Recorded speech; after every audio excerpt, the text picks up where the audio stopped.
ವಿರಾಜಪೇಟೆಯಲ್ಲಿ ರಾಜ್ಯ ಮಟ್ಟದ ಸಭೆ ಹಾಗೂ ಸಮಾವೇಶ ನಡೆಸಿದ ಸಂಕೇತ್ ಪೂವಯ್ಯ. ಕರ್ನಾಟಕ ರಾಜ್ಯ ಅರಣ್ಯ ಇಲಾಖೆ ವನ್ಯಜೀವಿ ವಿಭಾಗಗಳ ದಿನಗೂಲಿ ಹೊರಗುತ್ತಿಗೆ ನೌಕರರ ಸಂಘದ ಸಮಾವೇಶ.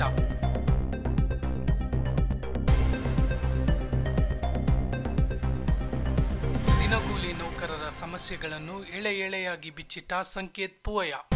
ರಾಜ್ಯ ಸಂಘದ ಅಧ್ಯಕ್ಷರಾಗಿರುವ ಸಂಕೇತ್ ಪೂವಯ್ಯ ವಿರಾಜಪೇಟೆ ಕ್ಷೇತ್ರದ ಶಾಸಕ ಪೊನ್ನಣ್ಣನವರ ಗೃಹ ಕಚೇರಿಯಲ್ಲಿ ನಡೆದ ಸಮಾವೇಶ. ರಾಜ್ಯದ ವಿವಿಧ ಭಾಗದಿಂದ ಆಗಮಿಸಿದ್ದ ದಿನಗೂಲಿ ನೌಕರರು ಶಾಸಕ ಎಎಸ್ ಪೊನ್ನಣ್ಣನವರಿಗೆ ಸನ್ಮಾನ ಗೌರವ ನೀಡಿದ ನೌಕರರು. ಕ್ಷೇಮಾಭಿವೃದ್ಧಿ ರಾಜ್ಯ ಸಂಘದ ಅಧ್ಯಕ್ಷರಾದ ಎಎಂ ನಾಗರಾಜ್, ರಾಜ್ಯ ಉಪಾಧ್ಯಕ್ಷರಾದ ಎಸ್ಎಸ್ ಹರೀಶ್ ಭಾಗಿ. ವನ್ಯಜೀವಿ ಘಟಕಗಳಿಂದ ಗುತ್ತಿಗೆ ಆಧಾರದ ಮೇಲೆ ದಿನದ ಸಂಭಾವನೆಯನ್ನ ಪಡಿತಾ ಇರತಕ್ಕಂತ 33 ವಲಯಗಳು ಮತ್ತೆ 5 ಹುಲಿ ಸಂರಕ್ಷಿತ ಪ್ರದೇಶದಿಂದ ಬಂದಂತ ನಮ್ಮ ಎಲ್ಲಾ ಸಂಘದ ಪದಾಧಿಕಾರಿಗಳೇ ಮತ್ತೆ ಸದಸ್ಯರೇ, ಮಾಧ್ಯಮದ ನನ್ನ ಮಿತ್ರರೇ, ರಾಜ್ಯದ ಅರಣ್ಯ ಇಲಾಖೆಯ ವಿವಿಧ ವನ್ಯಜೀವಿಯ ವಿವಿಧ ಘಟಕಗಳ ಹೊರಗುತ್ತಿಗೆಯ ನೌಕರರು ಯಾಕೆ ಬೆಂಗಳೂರಿನಲ್ಲ ವಿರಾಜಪೇಟೆಯಲ್ಲಿ ಸಭೆ ಸೇರಿದೀವಿ ಅಂತಕ್ಕಂಥ ವಿಚಾರ.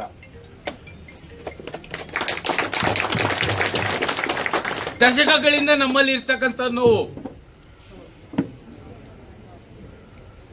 ಯಾವುದೇ ರೀತಿಯಲ್ಲಿ ನಮಗೆ ಸ್ಪಂದನೆ ಸಿಕ್ಕಿಲ್ಲ ಅಂತಕ್ಕಂಥದ್ದು. ಇವತ್ತು ನಮಗೆ ಒಬ್ಬ ಹೃದಯವಂತ ಶಾಸಕ, ಕಾನೂನಿನ ಪಾಂಡಿತ್ಯ ಇರ್ತಕ್ಕಂಥವ್ರು,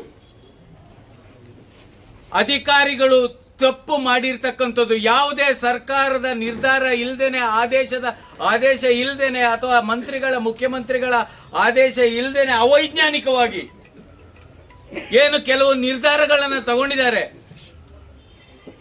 ಅದನ್ನ ಸರಿಪಡಿಸ್ತಕ್ಕಂಥದ್ದು, ಸಾವಿರಾರು ಕುಟುಂಬಗಳ ಕಣ್ಣೀರನ್ನ ಒರೆಸ್ತಕ್ಕಂಥ ಶಕ್ತಿ ಕರ್ನಾಟಕ ರಾಜ್ಯದಲ್ಲಿ ಇದೆ ಅಂತಕ್ಕಂಥ ಮಾತನ್ನ ನಾವು ನಂಬಿ ನಾವು ಇವತ್ತು ಶಾಸಕರ ಗೃಹ ಕಚೇರಿಯಲ್ಲಿ ಸೇರಿದ್ದೇವೆ. ಅವರು ನಮಗೆ ತಮ್ಮ ಅಮೂಲ್ಯವಾದ ಸಮಯವನ್ನು ಕೊಟ್ಟಿದ್ದಾರೆ. ಎಲ್ಲರ ಪರವಾಗಿ ನಾನು ಅವರಿಗೆ ಹೃದಯಪೂರ್ವಕ ಧನ್ಯವಾದಗಳನ್ನ, ಕೃತಜ್ಞತೆಗಳನ್ನ ಸಲ್ಲಿಸುತ್ತೇನೆ. ಸರ್, ನಾವು ಇವತ್ತು ನಿಮ್ಮಲ್ಲಿ ಬಂದು ಸೇರಿರ್ತಕ್ಕಂಥದ್ದು ತಮ್ಮಲ್ಲಿ ನಮ್ಮ ಕಣ್ಣೀರಿನ ಕಥೆಯನ್ನ ಹೇಳೋದಿಕ್ಕೆ. ತಮಗೀಗಾಗಲೇ ಎಲ್ಲ ವಿಚಾರ ನಮ್ಗಿಂತ ಚೆನ್ನಾಗಿ ಕೆಲವೊಂದು ವಿಚಾರಗಳು ಗೊತ್ತಿದೆ. ಯಾಕೆಂತಂದ್ರೆ ತಾವು ಹಿರಿಯ ವಕೀಲರಾಗಿ ಕೆಲಸ ಮಾಡಿದಿರಿ, ಕಾನೂನಿನ ಪಾಂಡಿತ್ಯ ಇರ್ತಕ್ಕಂಥವ್ರು. ತಾವು ನಮ್ಮ ಸಮಸ್ಯೆಗಳಿಗೆ ಒಂದು ಕಾಲದಲ್ಲಿ ನಮ್ಮ ವಕೀಲರಾಗಿಯೂ ಕೂಡ ತಾವು ನಮ್ಮ ಪರವಾಗಿ ಹೋರಾಟ ಮಾಡಿದಿರಿ. ಇವತ್ತಿನ ದಿನ ಏನು ನಮ್ಮಲ್ಲಿ ಇರ್ತಕ್ಕಂಥ ನೋವಿದೆ, ನಾವು ಹೊರಗುತ್ತಿಗೆಯಲ್ಲಿ ಚಾಲಕರು ಕೆಲಸ ಮಾಡ್ತಾ ಇದ್ದೀವಿ, ನಡುತೋಪು ಕಾವಲುಗಾರರ ಕೆಲಸ ಮಾಡ್ತಾ ಇದ್ದೀವಿ, ಆನೆ ಹಿಮ್ಮೆಡ್ತಕ್ಕಂಥ ಕೆಲಸವನ್ನ ಮಾಡ್ತಾ ಇದ್ದೀವಿ,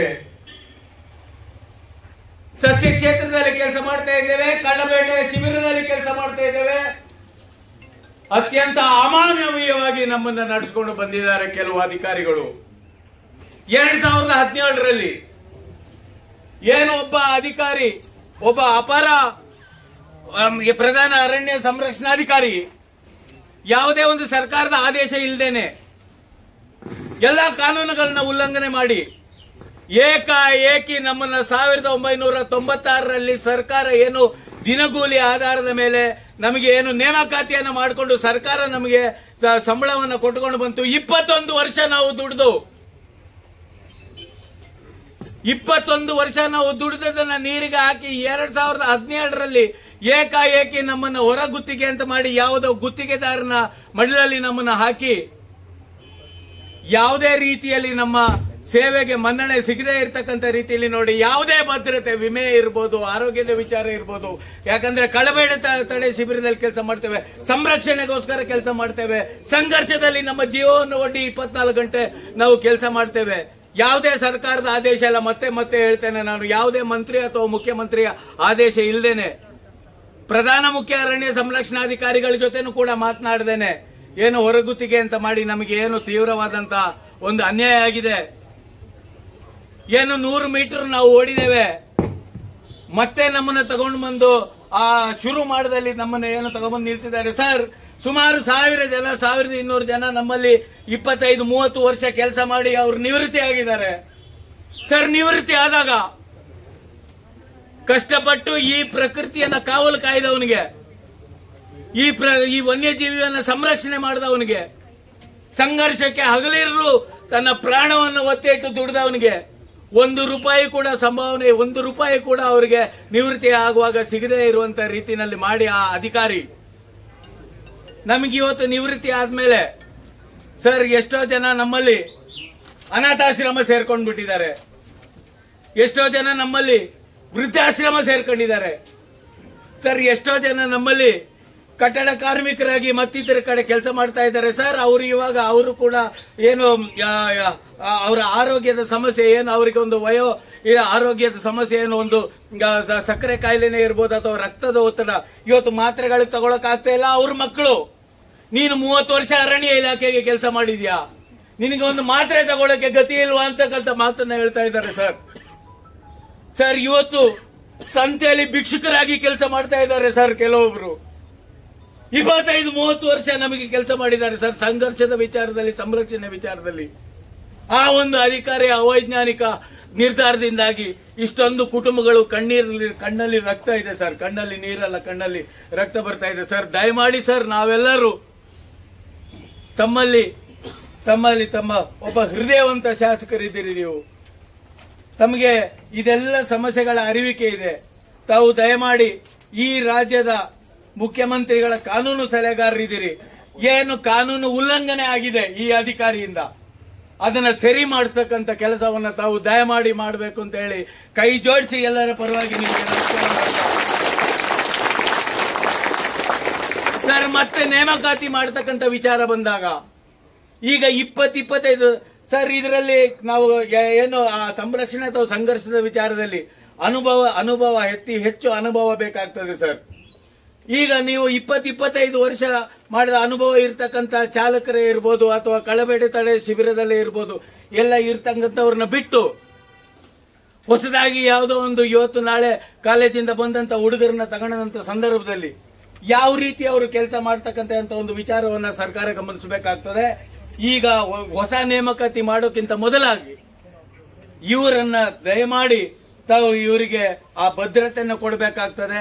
ಇವರನ್ನ ಅವರ ನೌಕರಿಯನ್ನ ಕಾಯಂಗೊಳಿಸತಕ್ಕಂಥ ಕೆಲಸ ಮಾಡಿದಂತಲ್ಲಿ ಅತ್ಯಂತ ಯಶಸ್ವಿಯಾಗಿ ಸಂರಕ್ಷಣೆ ಮತ್ತೆ ಸಂಘರ್ಷದ ವಿಚಾರದಲ್ಲಿ ಕರ್ನಾಟಕ ರಾಜ್ಯ ಮುಂದು ಅಂತಕ್ಕಂಥ ಹೆಸರನ್ನ ಇವರು ತರ್ತಾರೆ ಅಂತಕ್ಕಂಥ ಒಂದು ಮಾತನ್ನ ನಾನು ಎಲ್ಲರ ಪರವಾಗಿ ತಮಗೆ ಹೇಳ್ತೇನೆ ಸರ್.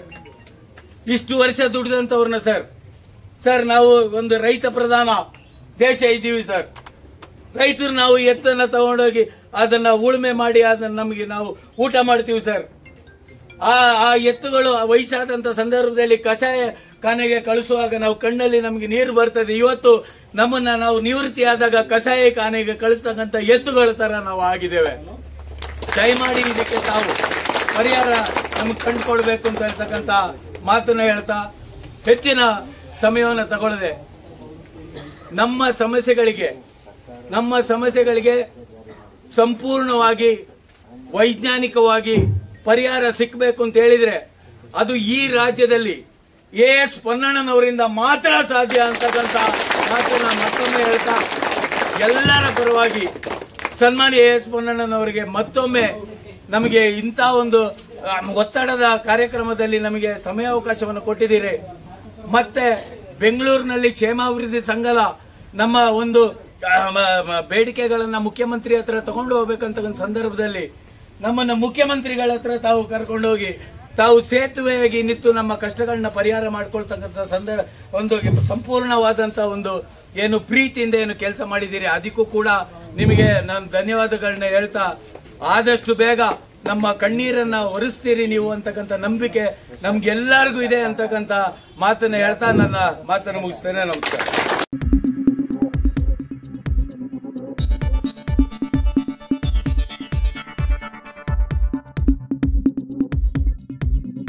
ನಾನು ನಿಮ್ಮ ಜಗದೀಶ್, ಕೊಡಗು ಧ್ವನಿ ಡಿಜಿಟಲ್ ಮೀಡಿಯಾದಿಂದ. ನಮ್ಮ ಚಾನಲನ್ನು ಸಬ್ಸ್ಕ್ರೈಬ್ ಮಾಡಿ, ಲೈಕ್ ಮಾಡಿ, ಶೇರ್ ಮಾಡಿ.